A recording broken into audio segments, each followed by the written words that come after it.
అండి. అందరికీ నమస్తే. గోధుమ రవ్వ హల్వా, కప్పు గోధుమ రవ్వ, పంచదార తీసుకోవాలి. స్టవ్ వెలిగించుకొని, బాండి పెట్టుకొని, నెయ్యి వేసుకొని, జీడిపప్పు, కిస్మిస్‌ను వేయించుకోవాలి.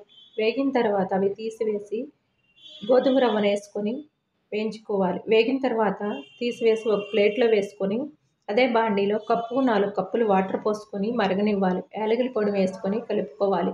వేయించి పెట్టుకున్న రవ్వను కూడా వేసుకొని ఉండల్లాగా కలుపుకొని ఉడికించుకోవాలి. ఫుడ్ కలర్ వేసుకునే వాళ్ళు వేసుకోవచ్చండి. ఉడికిన తర్వాత పంచదారను కూడా వేసుకొని కలుపుకోవాలి. కలుపుకొని ఉడికించుకోవాలి. కొద్దిగా నెయ్యి వేసుకొని కలుపుకోవాలండి. స్టవ్ ఆఫ్ చేసుకోవాలి. గోధుమ రవ్వ హల్వా అండి. ఈ వీడియో నచ్చితే లైక్ చేయండి, షేర్ చేయండి.